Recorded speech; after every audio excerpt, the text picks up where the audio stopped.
this form that we take for granted. We think of the words on the page more being the book than the form itself. But at some point in human history, this object that functions in this way with a cover and pages and a spine had to be invented. I made my first book when I was 9 years old. We had a little unit in school where we illustrated the book, we wrote the story, and then they taught us binding, and we did an actual perfect binding, sewing all the signatures together. And I really loved that, but I forgot about that. You know, you're 9 years old, you get a lot of little opportunities to do cool things. When I was in college as a graphic design student, my teachers made books, 2 of them, and they made very different books. One of them made books that were sculptures. She made books out of things like animal spines and turtle shells with handmade paper popping out of them, and I think you can see some of that influence in some of these sculptural pieces.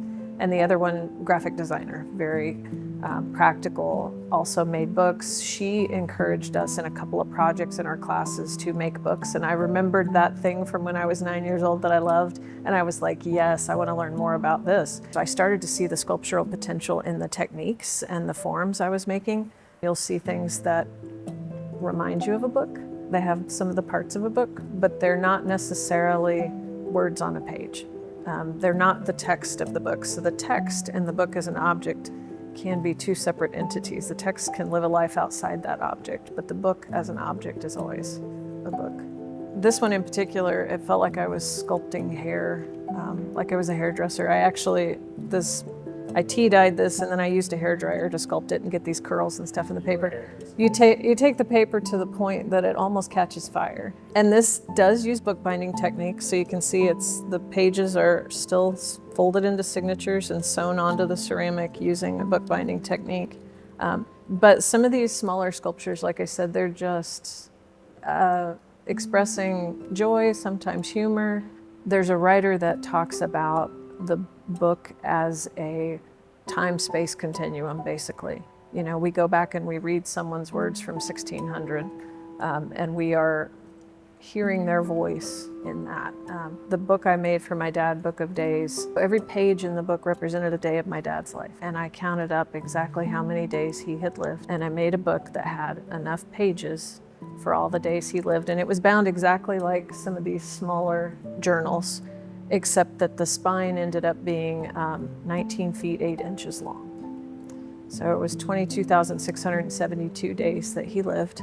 And so the way that a book as a sculptural object can show time really interested me. And even in the midst of chronic or terminal illness, it's important to remember that there are moments of light and moments of life still that are being lived. And so a lot of these smaller works are expressions of joy. I've taken the sketchbooks and journals to a lot of art fairs around the country, and I have people who tell me what they're buying it for. They've got this special, specific purpose to use it.